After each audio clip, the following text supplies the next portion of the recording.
I've studied multiple combative disciplines. I have multiple black belts. None of these disciplines, none of these arts ever taught me the moral, legal, and ethical implications of my actions. What happens after the fact? Okay, so a guy's walking up to me, I want to nail him in the throat. What happens after that? The reality of what happens after that is he takes a couple of steps back, he grabs onto his throat, and he's shocked. Why? His windpipe just shut down. He wasn't expecting the blow in a million years. So he didn't have the chance to tense up. And because he didn't have the chance to tense up, that is instant strangulation. He's going to drop to his knees. He's going to try to remove something that it's not there because he is suffocating from the inside. He's going to foam at the mouth. He's going to drop. And then he's going to convulse and he's going to go into some kind of weird motion as he's losing all fine motor skills and falls into unconsciousness. The whole process takes an average of about 45 seconds to a minute. And then he's out of commission, he's unconscious, no breath, he's not breathing any longer. He's got about 4 to 5 minutes tops, depending on how long his brain could potentially survive without oxygen, until he gets a tracheectomy, and if he doesn't, he's dead. Now, if this guy gets out of his car and goes, hey man, you blah, blah, blah, and you remember your move from whatever art that when the guy steps up and you crack him in the throat, that's committing murder over a situation that didn't morally, legally, or ethically warrant it, did it? Well, the guy stepped out of his car, yeah, but what happens after that? Was that a father you just hit? Now, self-defense, in order to understand the moral, legal, and ethical implications outside of martial arts and fighting, self-defense, it's not just about you. You have to understand your part in the situation, the individual in front of you, what's their part in the situation. Now, I'm not talking about ambushes from behind, the knife came at your throat. I'm talking about a road rage incident. I'm talking about the guy at the bar who bumped you and spilt your drink, some guy who shoved you, who doesn't like, whatever it is. A situation is arising, there's a conflict, there's a pre-contact indicator, maybe you even got shoved in the situation, the person is mouthing off, right? What are my moral, legal, and ethical rights? So it's not just about me, it's about this person. Now, why is this person acting up? Does this person have a family? Does he have parents, or she for that matter, or whoever is standing in front of me? Does that human being have a history like you do? Now, what happens if something happens to you and you didn't handle the situation correctly? Everybody can have an off day, even black belts. So something goes wrong and you get punched in the face, and by some fluke you slipped on something, you banged your head, now you're in a coma. Or let's say you did it to him and he banged his head and now he's unconscious, bleeding from the side of his head.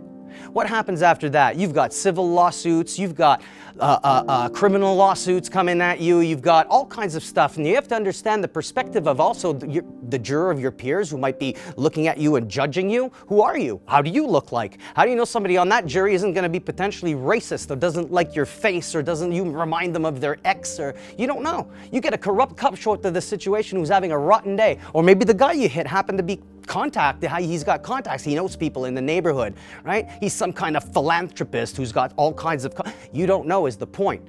In social violence situations, you don't know the individual in front of your face, and if you're resorting to, hey, knock him out and punch him and hitting him in the throat, and well, at this point, you're in a world of trouble. Why? Well, we live in a day and age where everybody's got a pocket camera right now inside their pants. You're gonna have about 15 different camera angles of you doing it 9 out of 10 times, especially if it's potentially social violence situations. It's not like you can go home at the end of the day going, it wasn't me. It's not about, we've got 15 camera angles, you're doing it right here. Okay, so now it was you. A lot of times things happen where environment plays a role, and people don't realize environment is like a secondary, if you want, it's a co-star to a movie, right? You got the star, you got the co-star. What are the co-stars in your conflict, in your confrontation? Happens to be environment. Is there a staircase behind you? Car?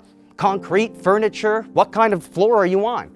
You grab somebody like a kid did in school in a stupid fight, grabbed them, whipped them down to the ground, didn't whip them to the ground, happened to hit I don't know why they have concrete tables, but they did, but the kid's head snapped off of it. The chance of his survival probably nil. His head snapped back on concrete. The other kid didn't mean to kill him, but by virtue of environment, by virtue of sometimes the planets align in some kind of manifested favor for one party or the other, that potentially can lead to people ending up crippled, paraplegic, quadriplegic, comas, brain damage, lawsuits, loss of life. So violence doesn't end when you put your foot on somebody's chest and go, hey, I won. There's a moral, legal, and ethical perspective to the situation. You want to hug your family again? So does that other person, potentially speaking. They have a knife at your throat? That's antisocial violence. But we have the societal, the communal, the human, if you will, need to find out. If we don't know the nature of the situation that is unfolding in front of us. Somebody is in your face, they're mouthing off. Why are they doing this? They haven't punched you yet, they haven't tackled you yet, they haven't stabbed you yet, you haven't been shot. We're at the pre-contact stage, somebody's mouthing off. We have to give that person and ourselves the benefit of the doubt. I have to give this person a moral, legal, and ethical way out of the situation without challenging them, without threatening them, without provoking them, because even a good person having a bad day, invested fully into their ego, you tell them what to do, they're not going to appreciate it, they're going to escalate, you're going to find yourself in a fight. That's no longer self-defense. So we're looking at things like understanding everybody's perspective, including the CCTV cameras, to the potential judge of the situation, to the aftermath. You hit this person, where did it happen? Approximately, roughly speaking, most violence occurs within a 3 to 5 kilometer mile radius from where we live. And so if that's not such a big area, the person you're getting into a conflict with, well, chances are they're also within that area. Now, what happens if I run into this person the very next day, a week later, 7 months later, and I'm with my kid and he's with his posse? Right now, all of a sudden, he gets into my face, hey man, remember me? It's gonna be very hard to de-escalate somebody after you kick the piss out of them and you didn't give them a chance to de-escalate it, will it? 100% of the human population, you wrong them, they're gonna feel revenge. 100%. 50% will act on it. Gamble. So, you're looking at, there's a pre-contact situation, there's a contact situation, there's an aftermath. The aftermath touches everybody, not just you, your whole family. What happens to you if you have to do 6 months to a year in jail for aggravated assault that led to bodily harm?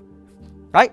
And it cost you $15,000, $25,000 to try to defend in court. And now you lost. Now you're doing 6 months to a year. Now you got a record, right? How do your family feel about all that?